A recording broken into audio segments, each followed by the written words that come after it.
नमस्कार दोस्तों, आप सभी का मायरा बॉयज़ चैनल में हार्दिक स्वागत है। दोस्तों, मित्रता दिवस की आप सभी को हार्दिक शुभकामनाएं। मित्रता दिवस पर सुनेंगे आज कृष्ण सुदामा की सच्ची मित्रता, जब नंगे पैर दौड़ पड़े द्वारकाधीश। जीवन में माता पिता और गुरु के बाद मित्र को विशेष स्थान दिया गया है। मित्र हमारे सुख दुख के साथी होते हैं। किसी भी परिस्थिति में मित्र हमेशा साथ खड़े होते हैं। भारतीय परंपरा मित्रता की बहुत सारी कहानियाँ प्रचलित हैं। इन्हीं में से एक कृष्ण और सुदामा की कहानी है, जिससे हमें मित्र के प्रति ईमानदारी, त्याग और सम्मान का भाव दिखाई देता है। जब कभी मित्रता की बात होती है तो कृष्ण और सुदामा की मिसाल दी जाती है। तो आइए सुनते हैं, आज मित्रता दिवस के उपलक्ष्य में सुनते हैं कृष्ण और सुदामा की कहानी। लेकिन उससे पहले आप सभी से मेरा अनुरोध है, यदि आपने मेरे चैनल को अभी तक सब्सक्राइब नहीं किया है या चैनल पे नए हैं तो चैनल को सब्सक्राइब करें। एक बार की बात है, वृंदावन के गांव में दो दोस्त रहते थे, कृष्ण और सुदामा। उन्होंने एक ही गुरु से ज्ञान प्राप्त किया और बचपन से ही वे एक दूसरे से अविभाज्य थे। वे साथ मिलकर दिलचस्प चीजें करते थे, खेल खेलते थे, पेड़ों से फल तोड़ते थे, पानी में छप छप करते थे और एक दूसरे की मदद करते थे।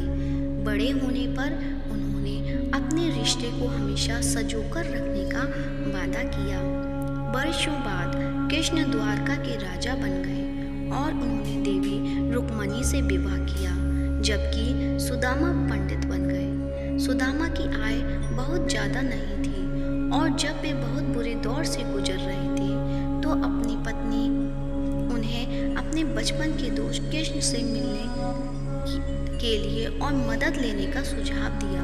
हालांकि सुदामा पहले तो हिचकिचाए, लेकिन उनके पास कोई और विकल्प नहीं था। सुदामा की पत्नी ने उनसे अपने प्रिय मित्र के लिए कुछ ले जाने को कहा, तो सुदामा ने बचे हुए चावलों को एक कपड़े की थैली में बांध लिया।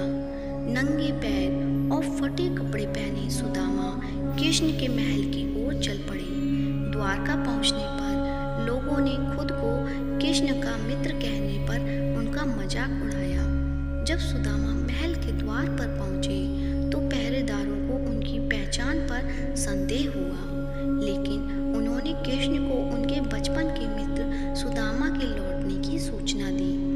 जैसे ही कृष्ण को इस बारे में पता चला, वे सुदामा का स्वागत करने के लिए दौड़े।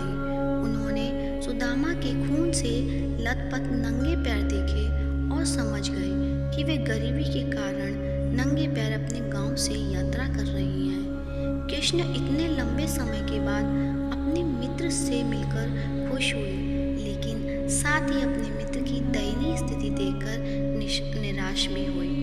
कृष्ण ने सुदामा को अपने सिंहासन पर बिठाया और गर्मजोशी के साथ उनके पैर स्वयं धोए, पानी से नहीं बल्कि अपने आंसुओं से। कृष्ण ने पूछा, क्या तुम्हारे पास मेरे लिए कोई उपहार है? सुदामा ने लज्जित होकर चावल की थैली उसे थमा दी। मैं इतना ही दे सकता था। कृष्ण ने अपने मित्र द्वारा लाए गए चावल को खुशी खुशी खाया। रुक्मणी ने उन्हें स्वादिष्ट व्यंजन परोसे और उनके महल में आरामदायक रहने की व्यवस्था की। अगली सुबह सुदामा ने कृष्ण को अलविदा कहा। सुदामा कृष्ण से मिलकर संतुष्ट थे और उन्हें इससे अधिक कुछ नहीं चाहिए था।